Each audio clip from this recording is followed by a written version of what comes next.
Welcome back to the Cozy Cottage Homestead. Today is Walkie-Talkie Wednesdays. If it's your first time here, pull up a chair and join us. And thanks to all of my faithful subscribers. Today I want to talk about history. What can history teach us? History is often the most boring subject in school. It seems quite boring when you're in school reading through the history books. It wasn't my favorite subject in school either. But as you grow older, you want to know things and how things happen and how things work and what you can learn from history.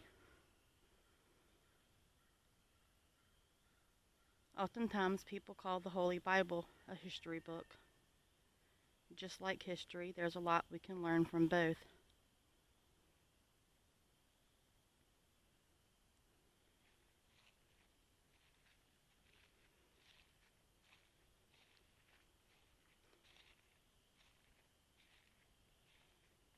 And from everything that I can see, dealing with history, there are lots of things that are being erased from our history. So it made me wonder why. Why would they erase history?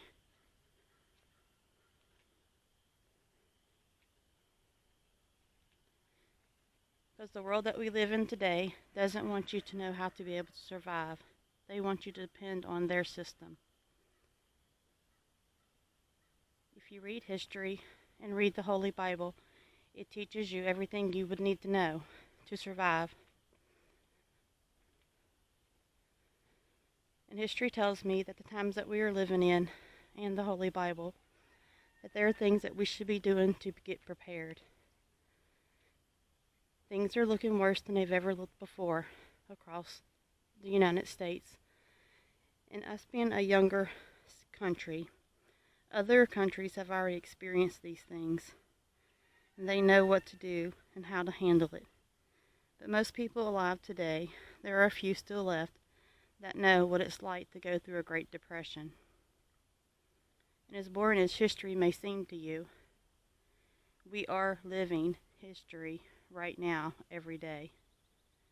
So when you're living it, I don't think it seems quite as boring. You should hunger for knowledge from history and from the Bible on how to sustain yourself and how to live life. And you can learn all those things from history.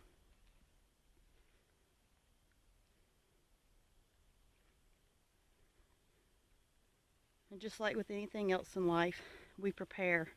So why wouldn't you prepare for a famine in rough times? And why would you even want to prepare? Prepare and lessens your stress levels. You do what you can and prepare for whatever you think is headed your way. And even if you don't know what's coming your way, if you're prepared, you will be less stressed when hard times hit. So it's important to be prepared and always have a plan B. Unlike our local society that we all live in, they want us to depend on them. If you depend on the government, you're going to fall into the pig trap. They're going to keep feeding you and getting you to go there every day. Then eventually they're going to close the gate behind you. You will suddenly be trapped and enslaved to whatever they want you to do to start working for that food. And that's just not something that I want to do. So we prepare the best we can to have the things that we need here on the homestead.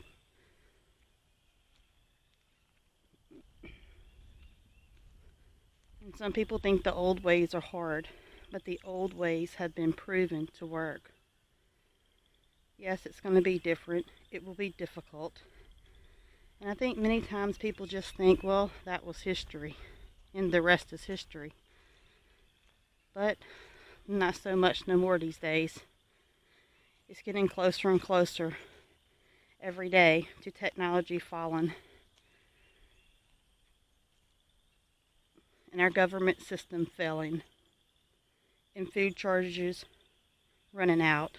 And even if you can find something, are you going to be able to afford to pay $25 a gallon for some milk or $10 for a loaf of bread?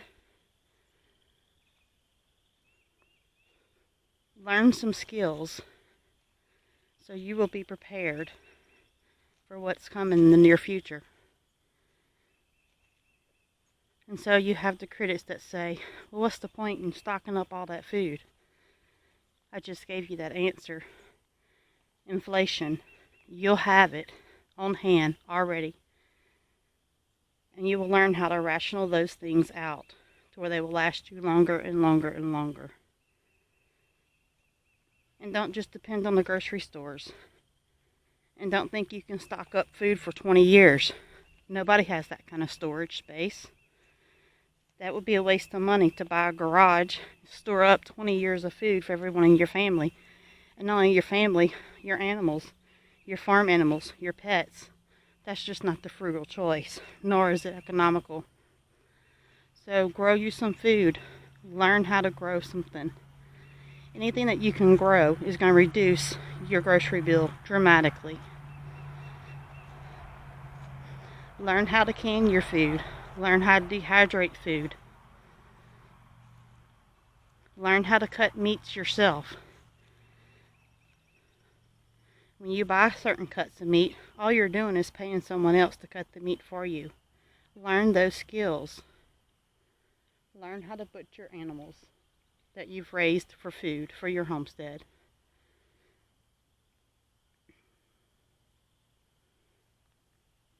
I know this seems like a foreign thing that we're talking about today in history, and history is always boring. But if you want to survive and sustain yourself, now's the time to get ready. And some even say it's probably too late to get ready, but I say it's never too late. Start doing things that you can do.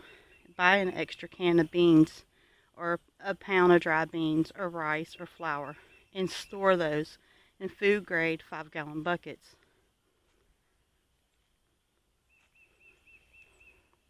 Everyone wants to know what to do, but no one wants to be told how to do anything.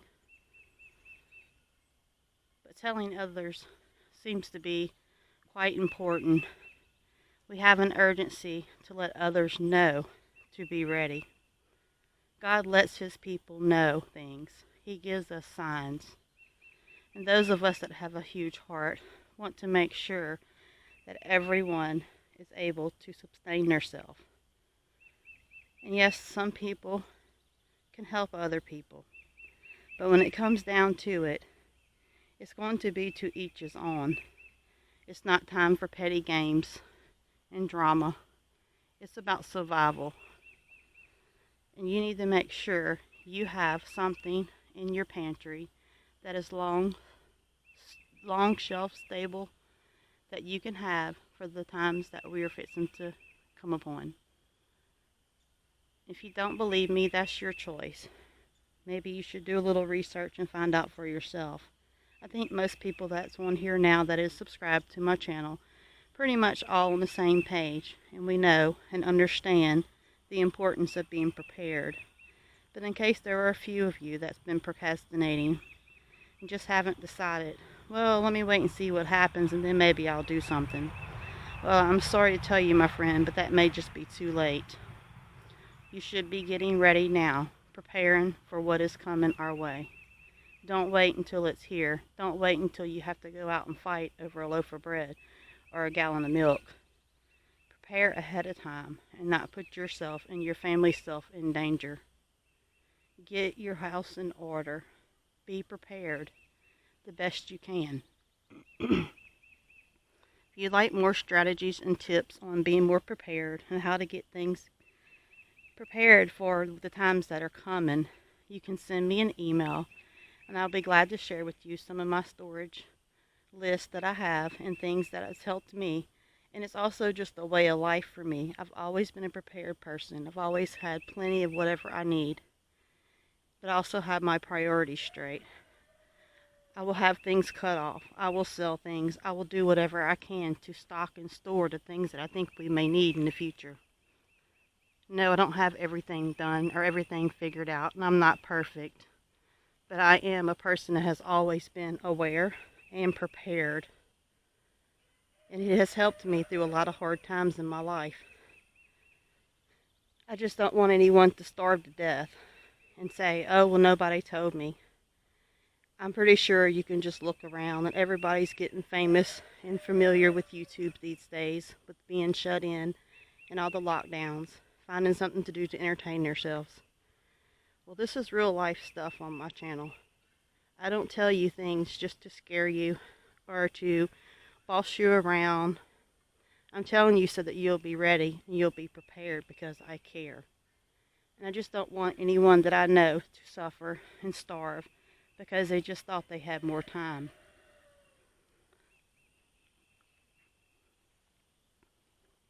So I hope everyone's doing well. I know there's a lot of cold weather moving in. Unbelievably, today it's like in the 70s in Louisiana. But come tomorrow, our highs is only going to be in the mid-30s. So we have some weather changes coming. You might want to run out and get you a few things in case we have a power outage. So you'll be prepared. Don't think maybe the lights won't go out and you have enough bread or milk or whatever it is that your family needs to get you through, because you just may not. And not only that, people just shut their doors now for no reason at all. Everyone's using this pandemic as an excuse to just do whatever they want. People don't even care about people no more. They just care about themselves. So don't be caught up in all that mess. Be prepared and do what you can.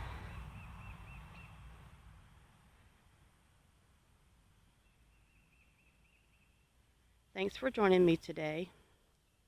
And farewell, my homestead family, friends, and neighbors from the Cozy Cottage Homestead.